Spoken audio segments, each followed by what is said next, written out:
یکی از فرزندهای حضرت آدم علیه السلام این حضرت شیس علیه السلام بود که حضرت آدم علیه السلام حتی هنگامی که حالا زنده بودند و با حضرت شیس با عائله حضرت شیس زندگانی داشتند، الکی حضرت شیس با آدم هایی که با آنها بودند میفهمانیدند و آنها را برای حق دعوت میکردند.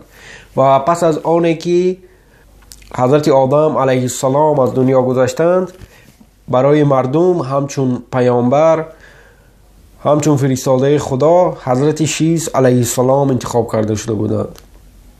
و چنانه که ما میدانیم وقتی که قابیل فرزند دیگری حضرت آدم علیه السلام حابیل را به قتل رسانید، وی حضرت آدم علیه السلام با عائله خود در بلندی زندگی میکردند، یعنی که در کوه زندگی میکردند. و قابیل بعد از آن که گناه کرد او تصمیم گرفت و عائله خود را و آن نفرانی که طرفدار او بودند گرفت و به پایین رفت، به همواره رفت و در آنجا سکونت ورزید. و آن دم از جانب خداوند فرمان آمده بود که آنها نباید که با آن دیگران یعنی با آنهایی که آنها را ترک کردند و جای زیست خود را دیگر کردند یک جای بشوند. یعنی که برای آن نفرانی که با حضرت آدم علیه السلام و حضرت شیس علیه السلام مانده بودند، برای آنها اجازت نبود که با قبیله قابیل یک جای شوند. و همین طور وقتی که ما یاد داریم که شیطان وقتی که با آدم سجده نکرد و به خداوند وعده داد که من اینها را با من فرصت ده و من اینها را از راه میزنم و اینها را گمراه میکنم، و خداوند با شیطان وعده داد. و در سوره 17 که سوره اسراء می باشد در آیت 64 خداوند چنین میگوید: و از آنها هر کی را توانی با آواز خود از جای بیجنبان و سواران خود و پیادگان خود را بر آنها آواز کن و با آنها در اموال و فرزندان شریک شو و با آنها وعده ده، و شیطان با آنها به جز فریب وعده نمیده. یعنی بعد شیطان فرصت گرفت و هنگامی که اینها قبیله قابیل جدا شد، در قبیله که در آدمانی که همراه قابیل بودند آنجا بسیار زنهای خیلی زنهای زیبا با آنها بودند، لیکن مردانی که آنجا بودند آنقدر سیرتی خوب نداشتند. اما با آدمهایی که با حضرت شیس علیه السلام بودند آنها مردهای زیبا بودند آنجا، لیکن زنها آنقدر زیبا نبودند. و شیطان نمیتوانست که هم تو خود بیاید و آنها را گمراه سازد، زیرا که حضرت شیس علیه السلام شیطان را دیده بودند و او را میشناختند. بعدا شیطان به صورت یک مرد زیبای مبدل گشت و آمد به نزد آدمانی که به همراه قابیل بودند و آمد آنجا گفت که من خیانتکار هستم از جانب وی قبیله، از جانب آدمان حضرت شیس علیه السلام. گفت که من به آنها خیانت کردم و میخواهم که با شما باشم. و آدمانی که با قابیل بودند آنها شیطان را که نمیدانستند که این شیطان است او را قبول کردند.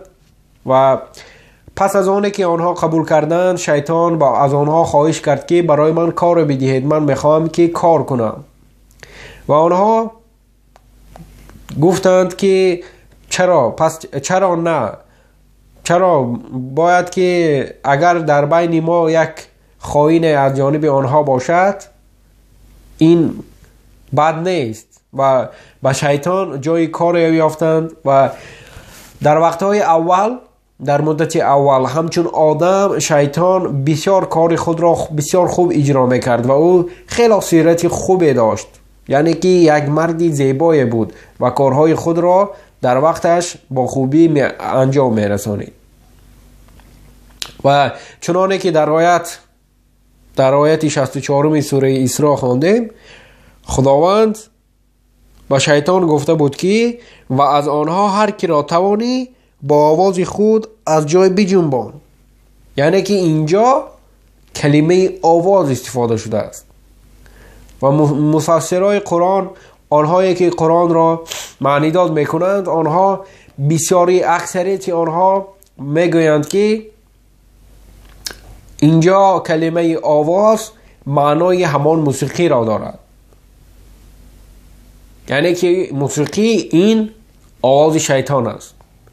برای چی گفتند؟ برای آنی که وقتی که شیطان در قبیله قابل بود و کارهای خود را خوب اجرا میکرد، بعد از گذشت وقت وی صداهای گوناگون میبرآورد، هر گونه صداها میبرآورد و این برای آدمان پسند میآمد. و یک روز او نشست و چیزی را گرفت و به آن ضربه میزد. یعنی که همین طور او برابند را اختراع کرد. یعنی که میگرفت به او چیزی را گرفت، برابند کرد و به او ضربه میزد، صداهای هر گونه صداها میبرآمد و این برای مردم پسند آمد. و در روز دیگر او تربه را گرفت، به او پوف میکرد، اون صداهای هر گونه میبرآورد و همین طور او نی را آفرید و دیگر و دیگر و دیگر. از همین جا آغاز شد وقت پیدایش موسیقی. یعنی که موسیقی همین گونه پیدا شده بود و این برای آدمان خیلی پسند آمد و آنها هفته یک مرتبه جمع می شدن، مانند آنه که امروز ما جمع می شویم هفته یک مرتبه دیسکوتک می رویم، با کلوب ها می رویم و جایهای دیگر.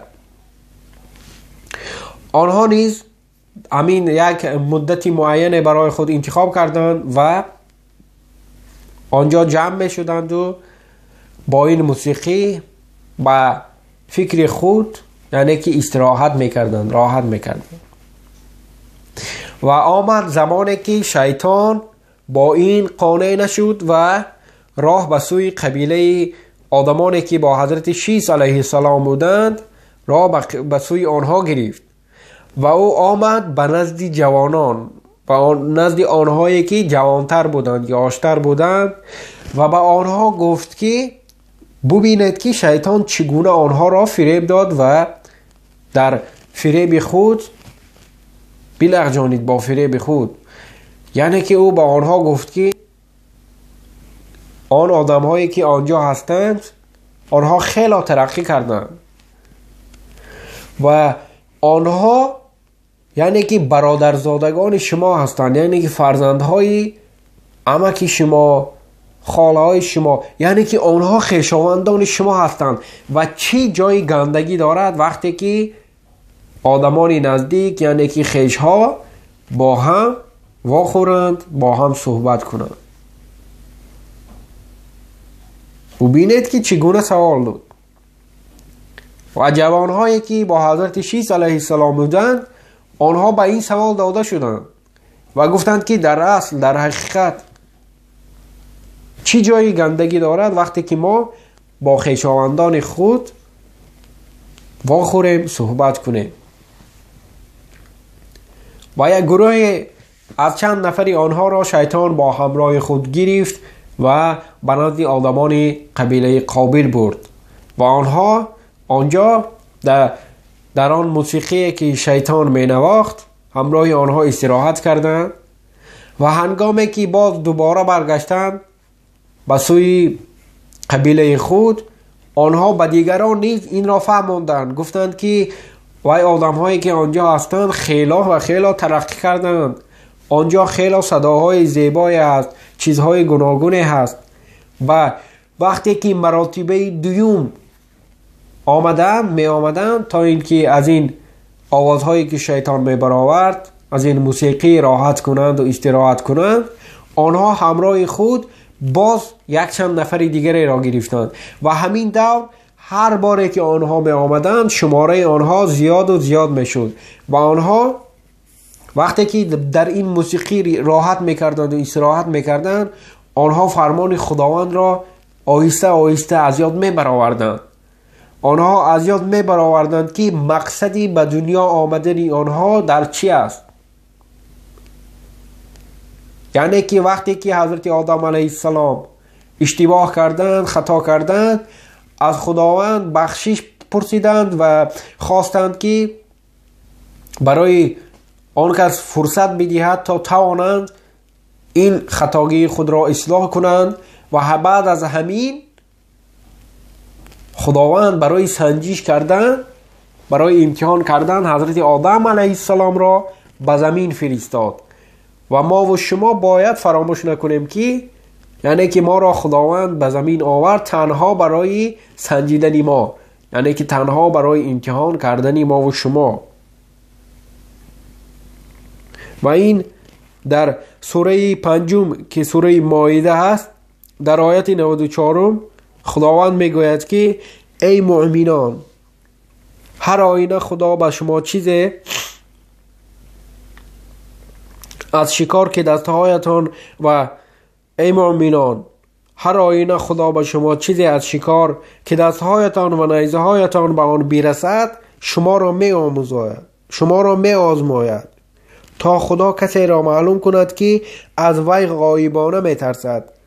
پس هر کی بعد از این تعدی کند او را عذاب درددهنده است. یعنی که بعضا می شود که گناه، همان کاری که کاری بدی که ما کرده می توانیم، هم در زیر دست ما است، خیلی آسان است و خیلی نزدیک است و ما به یگان ممانعت می توانیم که این کار را بکنیم. و خداوند همین گونه ما را می سنجد، ما را آزمایش می کند. او همین چیز را برای ما آسان می کند تا اینکه بفهمد که ایمان ما تا کدام درجه کامل است. ما از خداوند می ترسیم نمی ترسیم. و ما و شما نباید که فراموش کنیم که این و دنیا آمدن ما، در دنیا بودن ما همگی یک امتحان است.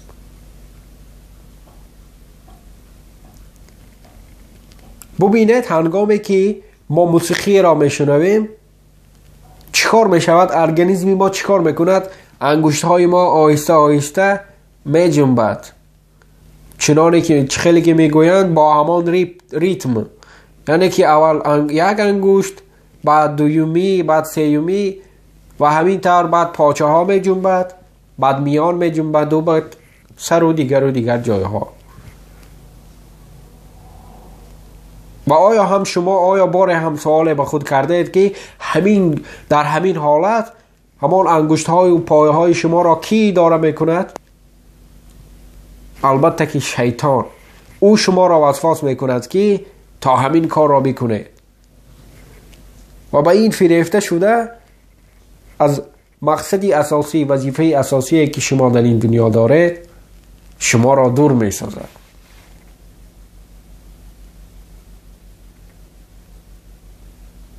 از خداوند دعا کنیم و خواهش کنیم که برای ما و شما فهمیش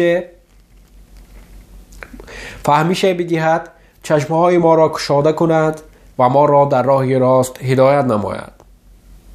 دوستان عزیز، شما می توانید که برای دستگیری ما همین نوارها و دیگر نوارهایی که در یوتیوب کانال ما با نام برادر مسلم پیشنهاد شما شدند پهن کنید و یار دوستان خود بفرستید و همین طور می توانید که برای ما دستگیری کنید، ما را دستگیری کرده باشید.